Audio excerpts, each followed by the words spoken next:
life can change in 1 second. In fact, everybody whose life who has ever changed has changed in a split second, like that.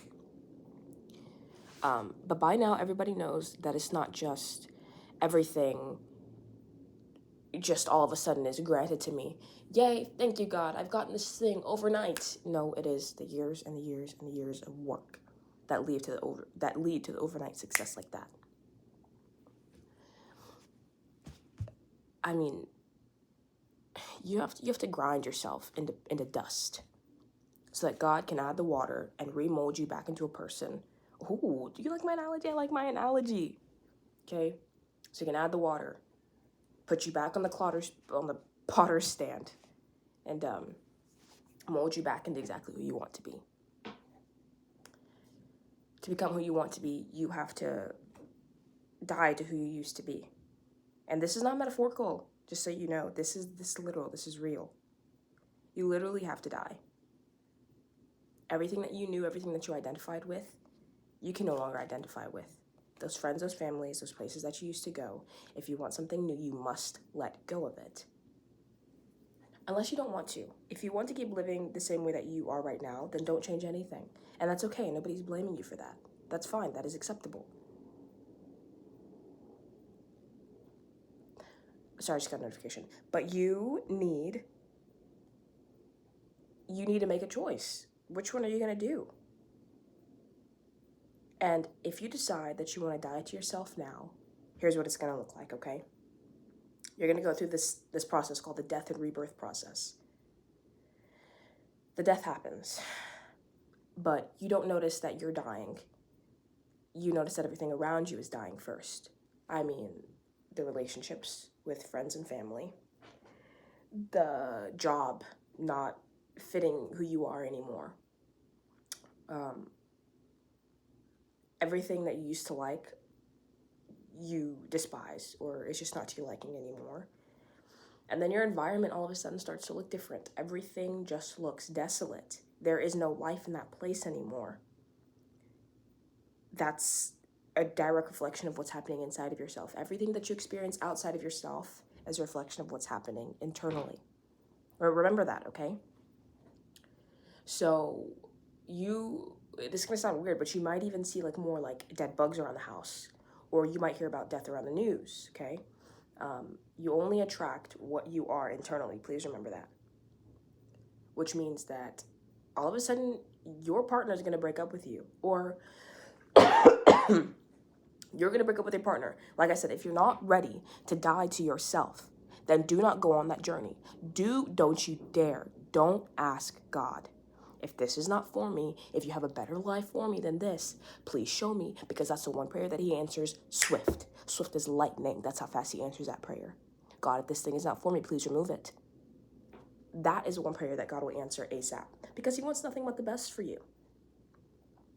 If you're not ready for it, do not embark on that journey. Also, dying is not fun.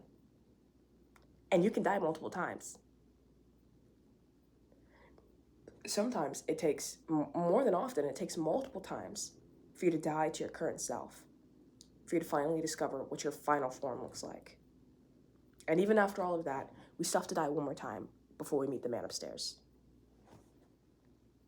So yeah.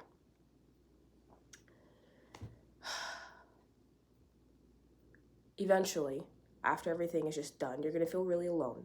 You're going to go into the afterlife while you're alive, the in-between state, the limbo. I have no idea what this stuff is of the future that I want to get, but I know that I want to go in that direction, because everything in the past is just, that's old news. There's no life there anymore. So now you're stuck in the middle. You don't know where to go. You just are. This is when God comes to you and he says, are you ready? It's time for your walk of faith. I'm about to lead you to your new life, but you have to trust me.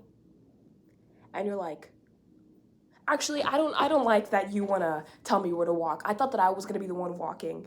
And he's like, no, that's not how this works. Who told you that? And you're like, nobody, but I just assumed. And he's going to say, well, you assumed incorrectly and you're already here. let's go. And he just takes you, and you have no choice. Oh, God's so funny in that way. Anyways, he's like, well, if you want to go back, you can. But I promise you, I'm not putting life back into that place. It's already dead. I don't do that. I make new creations. I don't revive old ones.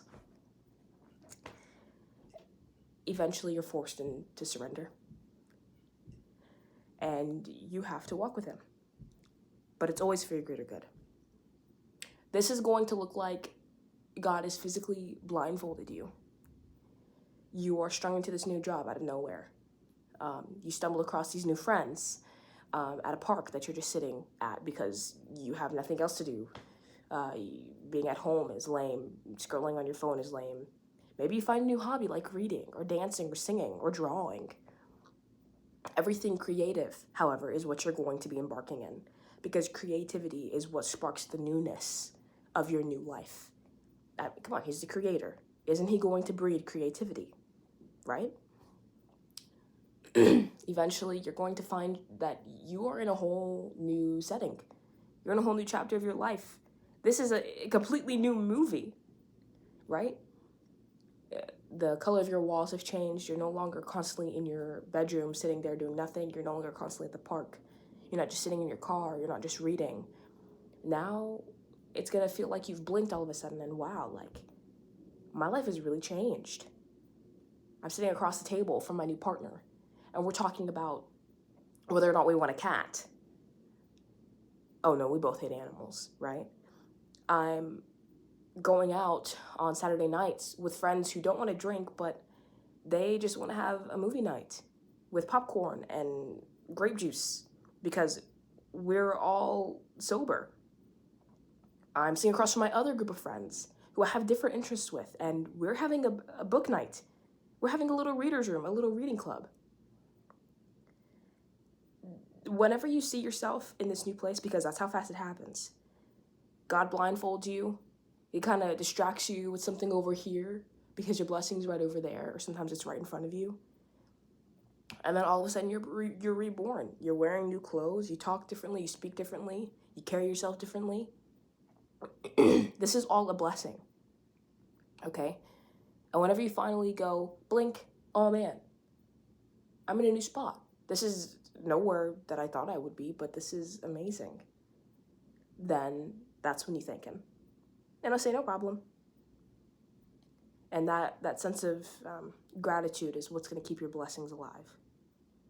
And you'll be thankful that the old ways and your old self has died, because you would not have it any other way.